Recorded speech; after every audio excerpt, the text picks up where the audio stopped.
મંડે માં કોની ભેટ? રાજીવ મણિયાના પ્રણામ ને જય જીનેન્દ્ર. શું કોઈ વાર તમારી જોડે એવું બન્યું છે કે તમે કોઈને ભેટ આપવા માંગતા હોય અને એ સ્વીકારે નહીં, તો તમને કેવું લાગે? તો ચાલો આજે આપણે વાત કરીએ કે આપણે શાંતિ કેવી રીતે રાખવી, અને તેના માટે આ બધી જ વસ્તુ એક જ પ્રશ્ન પર આવે છે કે કોની ભેટ. એક બહુ જ બુદ્ધિશાળી શિક્ષક વિશેની આ વાત છે.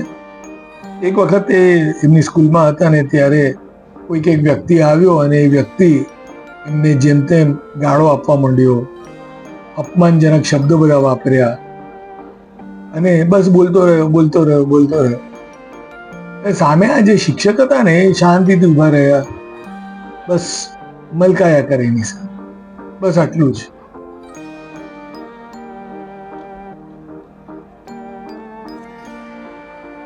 એ માણસે આટલો ઉશ્કેરવાનો પ્રયત્ન કર્યો ને તો બી શિક્ષક ઉશ્કેરાયા નહીં.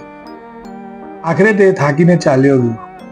એ વિદ્યાર્થીએ પૂછ્યું, સાહેબ એ જે બધા જે શબ્દો બોલ્યા, અપમાનજનક શબ્દો બોલ્યા, બધા જ ખોટા હતા, છતાં પણ તમે સહેજ પણ પ્રતિકાર કર્યો નહીં, તમે સહેજ બી એને જવાબ આપ્યો નહીં, કેમ તમે આવું કર્યું? તમે કેમ આ બધું સાંભળી લીધું?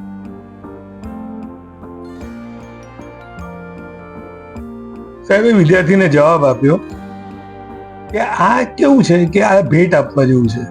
જો હું તને આ ભેટ તને આપું અને તું સ્વીકારે નહીં, આ ભેટ કોની? વિદ્યાર્થી કે એ તો તમારી જ ને.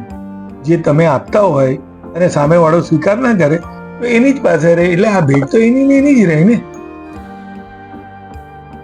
તો હવેના અઠવાડિયે છે ને, તમે જ્યારે વાહન ચલાવતા હોય, કોઈ ખોટું રોંગ સાઈડ આવે, એ કટ મારે, અથવા તો તમારી જોડે કોઈ અસભ્ય જાતનું વર્તન કરે તમારી ઓફિસમાં કે પરિવારની અંદર, તો આ છે ને ન ખોલાયેલી ભેટ છે.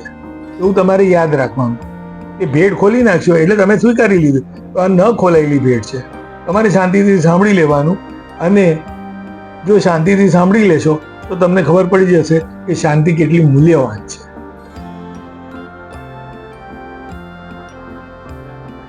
અને જ્યારે બી આવું કંઈ બને ને, જો કદાચ બન્યું હોય ભૂતકાળમાં, તો આ તમે કેવી રીતે હેન્ડલ કર્યું ને, મને આ કોમેન્ટ્સ બોક્સની અંદર ચોક્કસ લખીને જણાવજો. મિત્રો, જો તમને આ વાત ગમી હોય ને તો બીજા કોઈ મિત્ર જોડે શેર કરો, અને આવતા અઠવાડિયા સુધી શાંતિ રાખજો, કારણ કે હું પાછો તમને મળવા આવીશ આવતા સોમવારે. Till then, thank you mark.